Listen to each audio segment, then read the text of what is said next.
few minutes, the President's going to be signing the VA Choice and Quality Employment Act.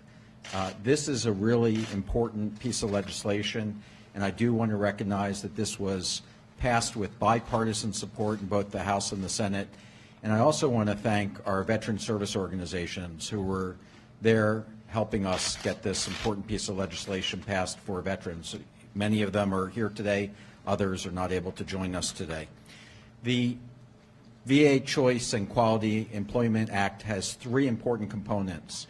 The first is that this helps us expand our ability to hire medical center directors and other senior executives to serve in the VA. This is about leadership, and it's really important that we get the right leaders helping us to do the job for veterans. The second is that this bill authorizes 28 new facilities, leases, that will be in different parts of the country that provide our veterans with updated facilities, something that, again, we are committed to providing our veterans with world-class care. And third, and most important, this bill allows us to continue to be able to provide care in the community for our veterans to make sure that they're getting high-quality care and not waiting for care. Already this year, in the first 6 months of this year, we have authorized over 15 million appointments for veterans in the community. That's 4 million appointments more than what was experienced at this time last year. So we're making a lot of progress in expanding choice. This is really a temporary fix. We still have more work to do with Congress and with the President's support. We have to collapse 8 different ways of paying for community care into a single program and to simplify it, to make it easier for veterans to use and to work better for veterans. And I know with this President's commitment to our country's veterans and his support that we're going to get that done. This is important to him, this is important to me, and important to our veterans. And so it just gives me great pleasure today to be able to introduce the 45th President of the United States, Donald Trump. Mr. President.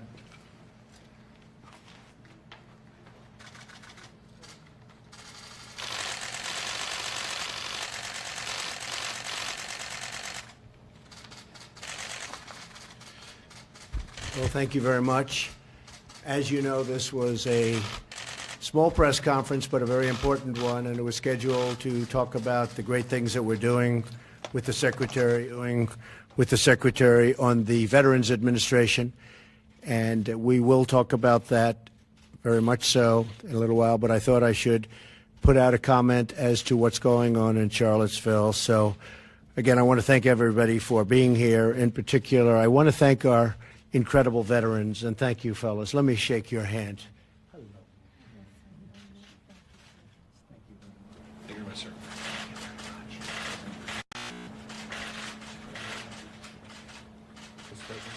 Thank you very much, sir. Thank you, Mr. President.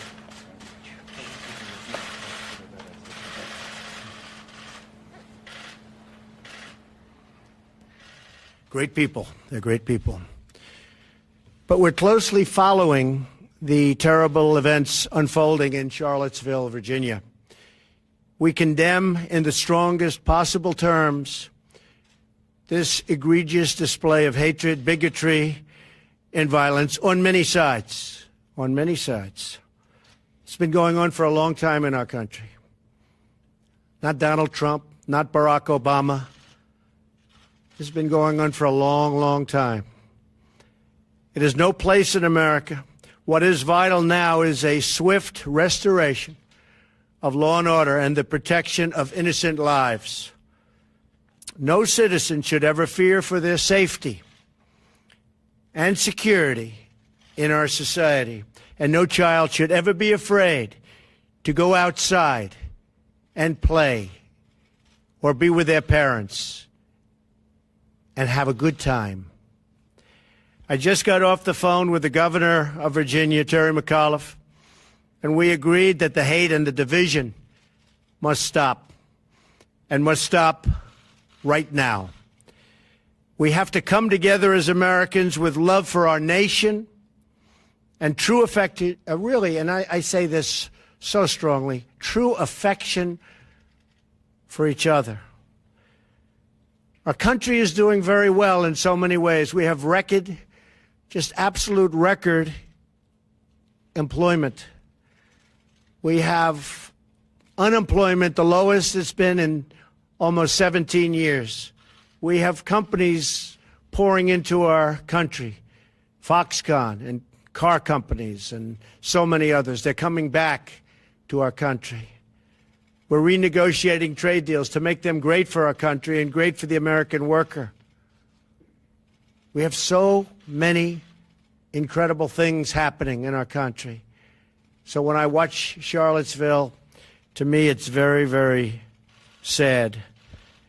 I want to salute the great work of the state and local police in Virginia, incredible people, law enforcement, incredible people, and also the National Guard.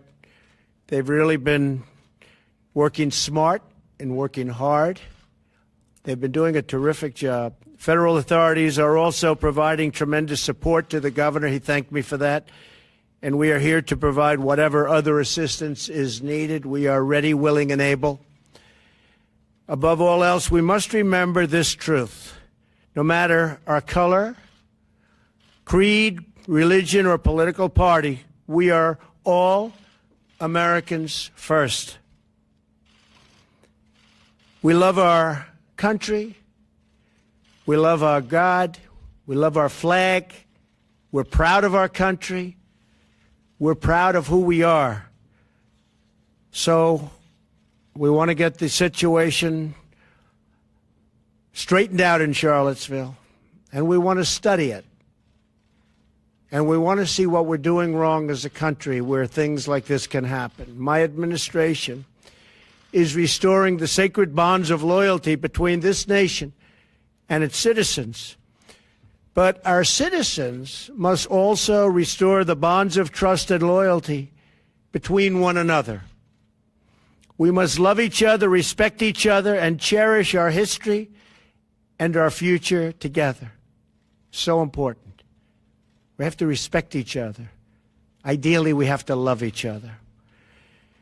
And now to the Veterans Administration, where I'm so proud of David Shulkin and the job you've done, what you've done in such a short period of time. I think you folks would attest to it.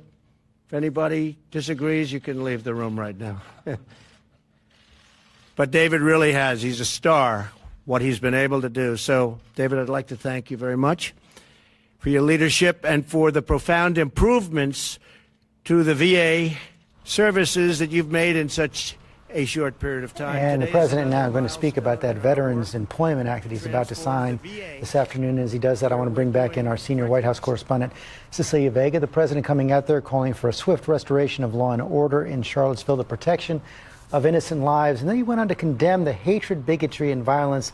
And this was the curious part of what he said on many sides. Yeah, and George, you know, a lot of people will be looking to the president to outright condemn this vile, disgusting scene that we have seen unfold on the streets of Charlotte. We have heard neo-Nazis shouting racial epithets out there. We have seen some very, very ugly, hate-filled language over the last day, yes, between last night and this morning.